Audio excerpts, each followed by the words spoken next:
Hi hello friends, welcome to Parimala vlogs అండి. ఎలా ఉన్నారు? అందరూ బాగున్నారండి? నేనైతే చాలా బాగున్నాను. కోడిగుడ్లు ములక్కాయ ఎండుచేపండి ఎలా రెడీ చేస్తారో చూద్దామండి.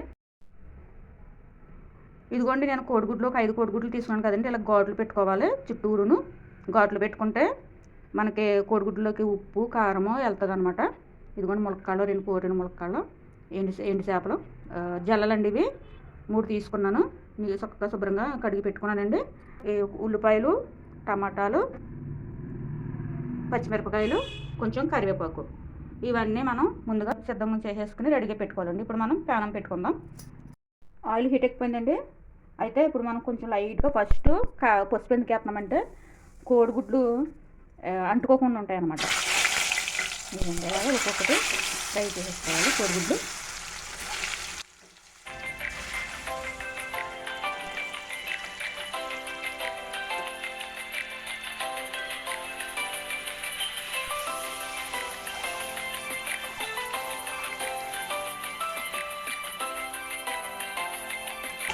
పసుపు ఎందుకు వేస్తారంటే కోడిగుడ్లు అంటుకోవండి.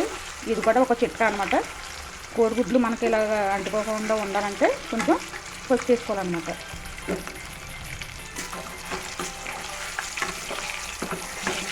చక్కగా వేసుకుని నూనె కూడా బాగా హీట్గా ఉంటేనే కోడిగుడ్లు బాగా ఫ్రై అవుతాయండి. ఇదిగోండి కోడిగుడ్లు బాగా వేసుకున్నాయి కదండి. ఇవి తీసుకుని పక్కన పెట్టుకుందాం. కొంచెం హీట్ తగ్గించుకొని చేపలు వేసుకుందామండి. ఎండు చేపలు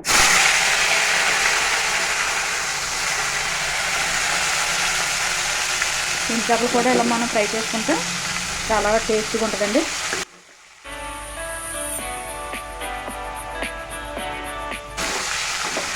బ్రౌన్ కలర్ వచ్చేంత వరకు కూడా చక్కగా ఫ్రై చేసుకోవాలండి. అలాగే ఎండు చేపలు కూడా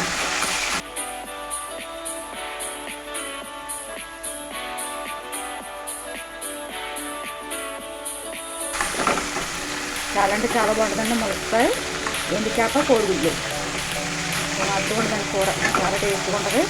మన వీడియోలు చూస్తే కొంచెం అందరికీ అర్థమవుతుంది. చూసి నేర్చుకుని ట్రై చేయండి. ఇదిగోండి ఇవి కూడా ఇలా పక్కన తీసేసి పక్కన పెట్టేసుకోవాలి.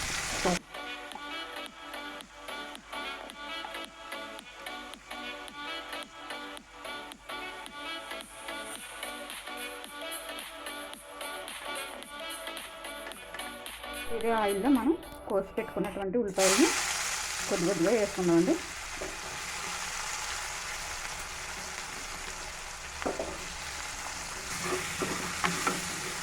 ఇలా తిప్పుకుంటూ ఉల్లిపాయలు వేసుకున్న తర్వాత కొంచెం తిప్పుకుంటూ పచ్చిమిరపకాయలు కూడా వేసుకుందాం.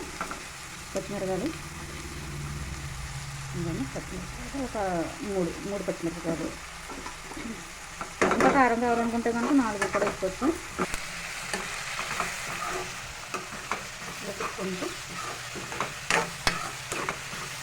ఇదిగోండి కూర సరిపడా ఉప్పు వేసుకోవాలి.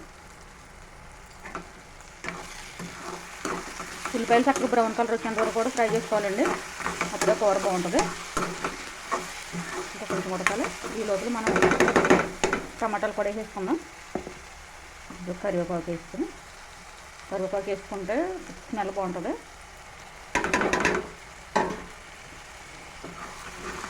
కరివేపాకు వేస్తే అదో టేస్ట్ అండి. నిజంగా అదో స్మెల్ నిజంగా చాలా అంటే చాలా బాగుంటుంది. కరివేపాకు కూడా వేసుకుంటే కరివేపాకు, టమాటాలు, పచ్చిమిరపకాయలు, ఉల్లిపాయలు వేసుకున్నాం. దగ్గర వరకు ఉప్పు దీన్ని ఒక 5 మినిట్స్ ఉడకనివ్వండి.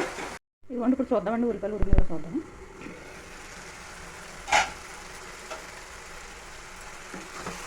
ఉల్లిపాయలు బాగానే ఉడకనండి. వీడియో కొంచెం క్లారిటీ లేకపోవచ్చు. ఏంటంటే ఒకదాన్నే తీసుకోవడం వల్ల వంట నేనే చేయడం, ఇలా పట్టుకొని వీడియో తీయడం వల్ల కొంచెం డిస్టర్బెన్స్గా ఉంటుందండి. ఏమీ అనుకోద్దు. మీరు నా ఛానల్ని పరిమళ వ్లాగ్స్ ఛానల్ని సబ్స్క్రైబ్ చేసి సపోర్ట్ చేస్తే దేవుని దయ వల్ల నేను కూడా ఒక స్టాండ్ కొనుక్కొని అనుకుంటున్నానండి. స్టాండ్ పెట్టుకుని తీద్దామని. వీడియోలు ఇలాగ చేతితో పట్టుకుని తీయడం చాలా కష్టంగా ఉంటుంది. మీరు అందరూ కూడా నా యొక్క ఛానల్ని సపోర్ట్ చేస్తారని మనస్ఫూర్తిగా కోరుకుంటున్నానండి. అయితే ఇప్పుడు మనం ములక్కాయలు వేసుకున్నాము. ములక్కాయలు వేసుకుని అవి కూడా ఒక 5 నిమిషాలు అలాగా మగ్గనిద్దామండి.